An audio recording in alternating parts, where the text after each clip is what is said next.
औज़ुबिल्लाहिमिनश्शैतानिर्रजीम बिस्मिल्लाहिर्रहमानिर्रहीम।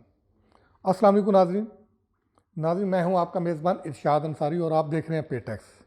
नाज़रीन, आज हम गुफ्तगू करेंगे कि जो हालात बन रहे हैं उसको लेके आगे जो मुल्क की इक़्तिसादी सूरत हाल है वो क्या रुख इख्तियार करते हुए दिखाई दे रही है और उसके आम लोगों की ज़िंदगी पे क्या असरात जो है वो मुरतब होंगे। इसमें सबसे पहले जो हम बात करेंगे वो, जैसे पहले वीलाग में भी मैंने कहा था कि सऊदी वली अहद का जो दौरा है वो इंतहाई अहम था, वो मुलतवी हो गया है और इसको अलग से डिस्कस करेंगे। तो सबसे पहले तो उसी को हम मौज़ूए बहस बनाएंगे। अब सऊदी वली अहद का जो दौरा है वो पाकिस्तान का वो मुलतवी हो चुका है और जो मौक़िफ़ सामने आया है दोनों तरफ से वो ये है कि नई तारीख जो है वो दोनों तरफ से मिल बैठ के मशावरत के साथ जो है वो तय करके उसका ऐलान किया जाएगा।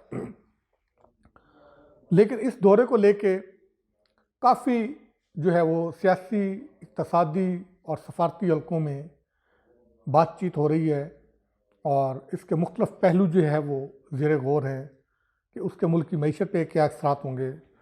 इसमें तो कोई दो राय नहीं है कि ये जो दौरा था जिस अहम मौके पे होने जा रहा था कि हमारी मईशत के लिए ये इंतहाई अहम था। इस दौरे की कन्फर्मेशन की जब से ख़बरें सामने आईं और फिर उसको लेके मुलाकातें शुरू हुईं, फिर पैकेजेस और पैकेजेस के तहत जो मंसूबे और इन्वेस्टमेंट जो सामने आनी थी, जो एमओयूज़ होने थे, जो माहिदे होने थे, उनकी जो ख़बरें सामने आईं, उसका मुल्क की मईशत पे काफ़ी मस्बत असरात जो है वो ज़ाहिर होना शुरू हो गए थे। हमारी मुल्क की स्टॉक मार्केट जो मनफी जोन में चली गई थी वो वापस जो है वो मस्बत जोन में आना शुरू हो गई थी और मुसलसल 3 दिन मस्बत जोन में रही है और 500, 600, 700 पॉइंट तक जो है वो उसमें इजाफा देखने में आया है।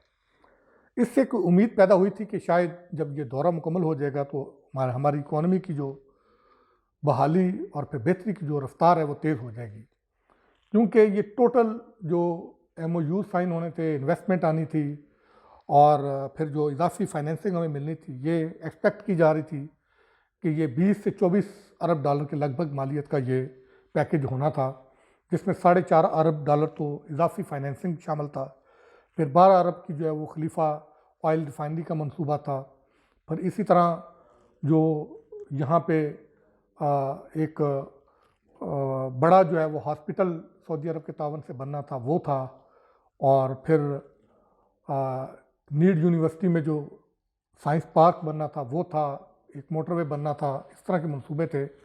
डेफिनेटली अब ये एक बहुत बड़ा प्रोजेक्ट था और बहुत बड़ा पैकेज था जो पाकिस्तान को मिलना था, वो डिले हो गया है। अब नया दौरा कब होता है कब नहीं होता, बहरहाल वो तो एक उसको वक्त लगेगा, लेकिन वो अपनी असरात जो है, ये डिले जो है वो ज़रूर इकॉनमी पे ज़ाहिर करेगा। अब ये जब कारोबारी हफ्ता शुरू होगा उसमें ये हम इसके असरात को महसूस कर सकेंगे कि क्या रुख इख्तियार करते हैं। और अब इस दौरे को लेके पॉइंट स्कोरिंग दोनों तरफ से हो रही है। इत्तेहादी हुकूमत जो है और उनके जो इत्तेहादी हैं वो पाकिस्तान तहरीक इंसाफ पे कड़े वार कर रहे हैं और वो ये बयानियाँ बिल्ड करने की कोशिश कर रहे हैं कि पाकिस्तान तहरीक इंसाफ अपनी ज़ात से आगे कुछ देखने को तैयार नहीं है। मुल्क और मुल्क की आवाम का मफाद जो है वो उनको किसी तौर पे ना लिहाज है ना परवाह है। उनको अपनी ज़ाती कुर्सी की परवाह है और अपनी ज़ाती कुर्सी के लिए, वज़ारत उज़्मा के ओहदे के लिए वो किसी भी हद तक जाने को तैयार है और उसको वो जोड़ रहे हैं पिछला जो चीन के सदर का दौरा मनसूख हुआ था उसके साथ। और ये कहा जा रहा है हुकूमत और हुकूमत की इत्तेहादी जमातों की तरफ से कि पाकिस्तान तहरीक इंसाफ का जो पाकिस्तान मुस्लिम लीग नून का पिछला दौर था उसमें जो धरना दिया गया था, उस धरने में चीनी सदर का दौरा जो है वो मनसूख करवाया गया था, हुआ था उसकी वजह से, और उससे भी पाकिस्तान के जो सी पैक और इस तरह अरबों डॉलर की जो इन्वेस्टमेंट थी उसको बहुत बड़ा धचका पहुंचा था। और अब फिर जब पाकिस्तान एक ऐसे मोड़ पे था कि एक बहुत अहम दौरा होने जा रहा था कि जिससे अरबों डॉलर की इन्वेस्टमेंट आनी थी, इजाफी फाइनेंसिंग मिलनी थी, और ख़ासकर ऐसे मौके पे कि जब पाकिस्तान बुरी तरह फाइनेंशियल क्रंच का भी शिकार है, तो एक बहुत बड़ी उम्मीद की किरण थी। तो इस मौके पे फिर जो है वो पाकिस्तान तहरीक इंसाफ ने वही एजिटेशन की सियासत की, वही रोड ब्लॉक, वही मार्च धरने की सियासत, और फिर बिलाखर यही हुआ कि सऊदी वलीअहद का दौरा भी मनसूख हो गया। तो ये दोनों के एक दूसरे पे इल्ज़ाम आते हैं, और जवाब में पाकिस्तान तहरीक इंसाफ की तरफ से जो बयानिया बिल्ड करने की कोशिश की जा रही है वो ये है कि जी सऊदी जो वली अहद हैं उन्होंने इस्टेब्लिशमेंट को निशाना बना के बात की जाती है कि पाकिस्तान के बड़ों को जो है वो ये पैगाम पहुंचा दिया है कि वो दौरा करेंगे तो अगर इमरान खान दोबारा वज़ीर आज़म बनेंगे तो फिर उनके वज़ारत उज़्मा के दौर में दौरा करेंगे। खैर, हाथ कंगन को आरसी किया तो ये इंतखाबात भी हो जाएंगे, सूरत हाल भी सामने हो जाएगी कि क्या इमरान खान दोबारा वज़ारत उज़्मा का कलमदान संभाल पाते हैं, नहीं संभाल पाते हैं, क्या नहीं होता। अलबत्ता कोशिश उनकी पूरी है। और दूसरी हम ये बात करेंगे कि वज़ीर ख़जाना इसहाक़ डार कोई 3-4 दिन पहले अचानक से, जो कि उनका वज़ारत ख़जाना में कोई ऐसा बाकायदा प्लान या कोई शेड्यूल नहीं था, वो दुबई के दौरे पे चले गए। वहाँ जाके फिर उन्होंने शेड्यूल बनाना भी शुरू किया, मुलाकातें भी शुरू की। उनकी रोज़ाना की बुनियाद पे वहाँ से तफ़सीलात भी आ रही हैं। और अभी जो लेटेस्ट उनका जो तफ़सील आई है उनकी बकौल वज़ारत ख़जाना के भी और ख़ुद वज़ीर ख़जाना का जो बयान सामने आया है कि रवां माली साल के दौरान 32 से 34 अरब डॉलर पाकिस्तान को दरकार हैं। अगरचे वो पूरी उम्मीद है कि ये 32 से 34 अरब डॉलर का पाकिस्तान इंतज़ाम कर लेगा, और उनका ये दौरा भी शायद इसी तनाज़र में है। और उन्होंने वहाँ पे जो बैंक्स हैं इंटरनेशनल, उनके सरबराहान, उनकी इंतज़ामिया, उनसे अहम मुलाकातें की हैं। और फिर पाकिस्तान में डायरेक्ट इन्वेस्टमेंट और पोर्टफोलियो इन्वेस्टमेंट पे भी बहुत सारी बातें हुई हैं।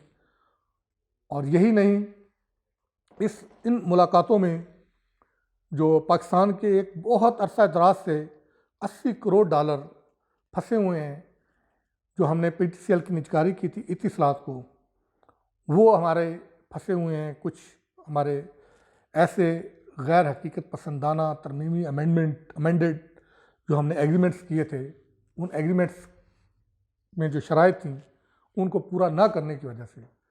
तो इस दौरे के दौरान वज़ीर ख़जाना की इतिसलात के जो मैनेजमेंट है उनके साथ भी अहम मुलाकात हुई है। ज़राए ये बताते हैं कि जो हमारे 80 करोड़ डॉलर के वाजबात हैं उस पर भी बातचीत हुई है, कोई मैकेनिज़्म तय करने पे बातचीत हुई है। अल्लाह करे ये हो जाए तो ये भी एक बड़ा रिलीफ होगा पाकिस्तान के लिए। और फिर ये भी बात हो रही है कि जो UAE के इन्वेस्टर जो पाकिस्तान के मुख्तलिफ जो प्रोजेक्ट्स हैं उसमें सरमायाकारी में दिलचस्पी रखते हैं, उस जो से मुतल्लक मामलात हैं वो भी ज़ेर बहस आए हैं। अब इस पे फिर पाकिस्तान तहरीक इंसाफ के जो रहनुमा हैं और वज़ीर ख़जाना भी रहे हैं शौकत तरीन, वो मैदान में आए हैं। उन्होंने फिर जवाबी वार किया है और वो ये कह रहे हैं कि ये पाकिस्तानी जो इदारे हैं ये औने पौने दामों ये देने जा रहे हैं, बग़ैर बिडिंग के, बग़ैर किसी उसके ये देने जा रहे हैं और ये ख़तरनाक होगा। दूसरी तरफ वज़ीर ख़जाना इसहाक़ डार हैं, तो वो ये कह रहे हैं कि हम मुल्क में इस्लामिक फ़ाइनेंसिंग की इम्प्लीमेंटेशन, इस्लामिक बैंकिंग की इम्प्लीमेंटेशन को तेज़ करने की कोशिश कर रहे हैं। और अपीलें भी वापस जो है वो बाज़ाब्ता तौर पर उन्होंने ऐलान भी कर दिया और अब दरख्वास्तें भी जा रही हैं। जो सूद के ख़िलाफ़ फ़ैसला था वफाकी शरई अदालत का, उसके ख़िलाफ़ जो अपीलें दायर थी वो वापस ले रही हैं। यकीनी तौर पर बहुत बड़ा इक़दाम है और तमाम स्टेक होल्डर्स ने और ख़ासकर इस्लामी हलकों ने इसको जो है सराहा है। और वो ये कह रहे हैं कि हम इस्लामिक मोड ऑफ़ फाइनेंसिंग में जा रहे हैं। इस्लामिक मोड ऑफ़ फाइनेंसिंग में ये ज़रूरी होता है कि जब आप फाइनेंसिंग लेने के लिए जाते हैं तो आपको कुछ ना कुछ चीज़ उसके अगेंस्ट रखना पड़ता है, गिरवी रखना पड़ता है। और ये ख़ुद पाकिस्तान तहरीक इंसाफ के दौर में भी ऐसा होता रहा है। तो अब उसको ये ले रहे हैं कि वो गिरवी रखेंगे, पता नहीं वो छुटेंगे नहीं छुटेंगे। तो ये बार पॉइंट स्कोरिंग हो रही है। 32 से 34 अरब डॉलर पाकिस्तान को दरकार हैं, उसके लिए पाकिस्तान जो है वो कोशिश कर रहा है। और इसहाक़ डार का जो अभी बयान सामने आया, उन्होंने ये कहा है कि हम डॉलर को जो है वो कंट्रोल करने की कोशिश करेंगे, लेकिन मुदाखलत किए बगैर, यानी जो रेगुलेटरी मेजर्स हैं वो लेके उनका ये कहना है कि डॉलर को जिस तरीके से आज़ाद छोड़ा गया उससे कमोबेश 4000 अरब रुपए का कर्जे में इजाफा हुआ है। और वो ये कह रहे हैं कि हम कोशिश करेंगे कि इसको 200 से नीचे लेके आएँ, और अगर ये 200 से नीचे लाने में कामयाब हो जाते हैं, और साथ ही साथ वो ये कह रहे हैं कि हम फ्यूल प्राइसेस को भी कंट्रोल करने की कोशिश कर रहे हैं। अगर ये काम कर लेते हैं उसका मुल्क की मैशत पे अच्छा असर जो है वो पड़ेगा। और क्योंकि IMF के साथ जो हमने अभी मुज़ाकरात करने थे वो मुज़ाकरात भी ताख़ीर का शिकार हो गए हैं, क्योंकि सैलाब से मुतल्लिक़ जो अदाद व शुमार थे उस पर कुछ उनके तहफ़्फ़ुज़ात थे। तो ये सारी सिचुएशन डेवलप हो रही है। तो अगरचे हमारी जो इक़्तिसादी टीम है तो बहुत हौसला अफ़ज़ा है, बहुत पुरुमीद है कि वो इन मसाइल को कंट्रोल कर लेंगे। लेकिन बात यह है कि आगे गैस का बहरान भी पैदा होने वाला है और पॉलिटिकल टेम्परेचर भी बढ़ने वाला है।